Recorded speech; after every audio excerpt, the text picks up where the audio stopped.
all about the principle of international environment law. So first, we define what is international environment law.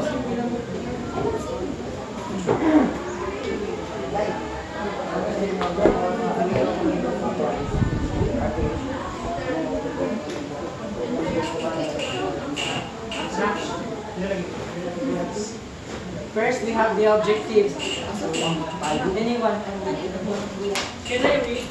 Objectives. First, define what is principle on international environment law. Second, overview and importance of principles on international environment law. Third is determine the principles and laws under the international. So that is our objective for today. What is international environment law? International environment law governs the relationship between nations regarding the use and protection of the environment. So as obvious, environment, it is the protection for the environment. So, asa gikan ang environment law? Ano na? Kung unsay overview, unsay pinagmulat ani kung unsay ang ni siya. So, the first is the Declaration of the United Nations Conference on the Human Environment, the 1972 Stockholm Declaration. So, the Stockholm Declaration was held from 5th to 16th in June 1972. This was the first, to take note ninyo, this was the first global convergence in the planetary environment, which as the theme was only one Earth. It means, kani siya kanyang theme is nagpasabot nga, we should protect the Earth, we should protect the environment. The United Stockholm Declaration.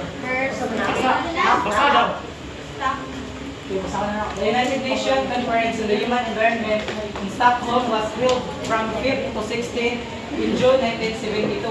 This was the first global convergence in the planetary environment.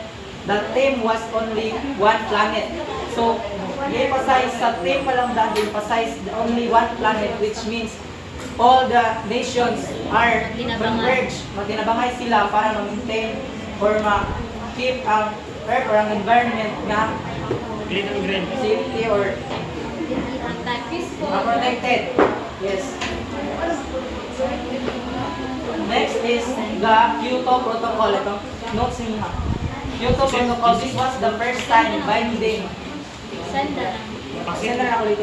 binding GHG reduction targets were set for industrialized countries. So, ang Kyoto Protocol is all about the GHG reduction, which means greenhouse gases. Sila ang ilang nakabuuan ang plano kung saan pag-reduce sa kanang mga greenhouse gases na gi-emit through human activities sa mga kuan nato kung mga ipangbuhat diri sa kuan. Especially ang kaniyang focus anis kana mga industrialized country kay sila biya mga country nga more on industry mag-emit sila ang highest nga percent nga mag-emit og mga greenhouse gases. Next is the Montreal Protocol. Familiar naman ang Montreal Protocol. Kuan ata, nagdagak ata dito. To phase out substances that Dagak, ito. ozone Ako man to anon. production, consumption and emission Karon. of ozone depleting substances. Ako gamiton. So, example is katong mga gipanggamit ato mga chemical such as refrigerators, kanang mga gipang-emit nga mga substances o mga ozone na mga emissions.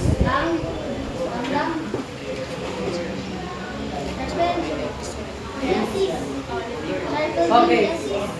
We have the principle of environmental law, international environmental law. First is the state sovereignty.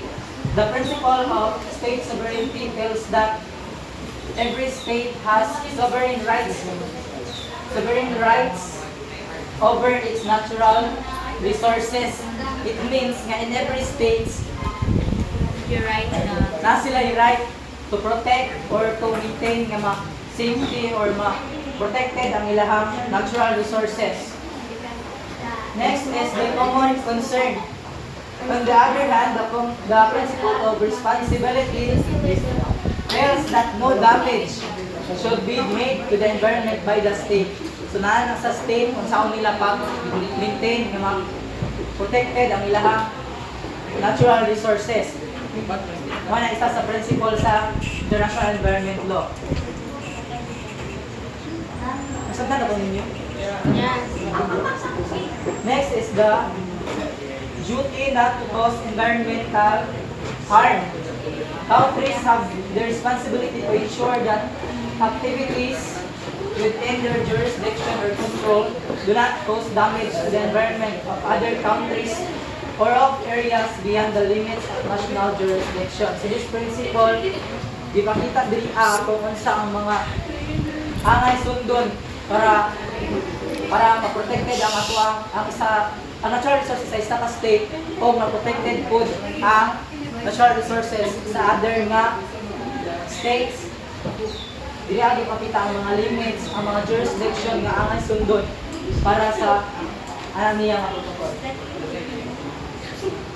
Next is common but differentiated responsibilities. In view of different contributions to global environment degradation, countries have common but differentiated responsibilities. So this principle states that all countries or all states have common goal. Na sila common goal to protect the environment, but they have different responsibilities. Na sila different responsibilities depending on kung sa ilang makaya sa pag-solve ang mga issue or problem regarding environmental protection. Next is the polluter pays principle. Mayroon na sa pura na siya mga principle. National authorities should promote the internalization of environment costs, reflecting the approach that the polluter should bear the cost of pollution. Very understandable na kaayo nga kung kinsa ang polluters, polluters lagi, sila ang panagutan dito, sila ang managot, sila ang bayan, or ilahatan ang mga gasto, o sa lahat na cost.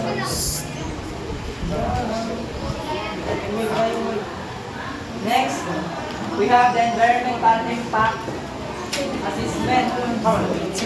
Environmental impact assessment shall be undertaken before the most activities that are likely to have significant adverse impact on the environment. So, dili ang principle states huwag nga silang mag-provide o mag-assess, magtatag og mga rules and regulations para kung unsa ang mga possible nga impact, kung unsa ang mga possible nga solusyon ana makuan environmental nga mga issue. Next is the precautionary principle. Where there are threats of serious or irreversible damage, lack of full scientific certainty shall not be used as a reason for postponing cost-effective measures to prevent environmental degradation. Degradation means there's lacking of environment protection. So sila ang maghatag og mga precautions. Di ba naman nasa ito ang sa itong country sa maghatag sila mga precautions to maintain, especially sa kanang mga Department of Environment and Natural Resources. Amen. Next is public participation. Environmental issues are best handled with the participation of all concerned citizens. So, kaniya po di ay mag-promote ka o environmental protection, dili lang kay government lang ang mag-implement. Yes! We should cooperate as a citizen, cooperate po ka, kay dili lang po na kay para sa ila, para na sa ato atanan. Oh. Okay. Next.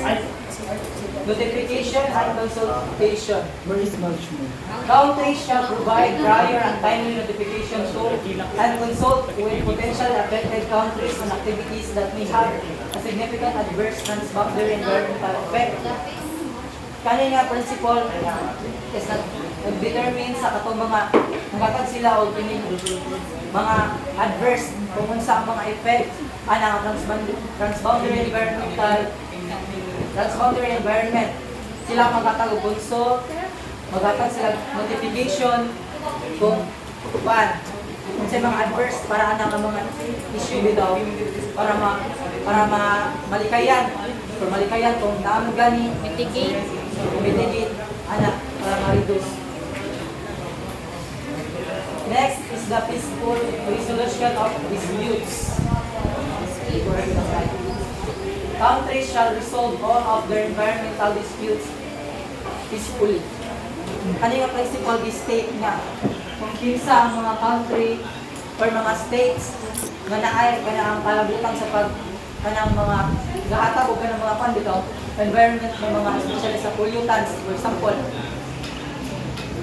they should ka na ang disputes peacefully kay narabay ba mga country kay mag-inisog na din ang wangkon sa ilahang mga nabuhat ng mga damages, especially sa other countries na magbuhat nila ng mga damages dili nila panindigan and posible nga makakos siya og war and misunderstanding. I think that's it. All the principles. The principles. Principal po nga ito. On international Napa. Okay na. wala na. Oo, wala na. Dahil ano? Principles pa rin, no? Listen, Are you done na po, Mr. Curry?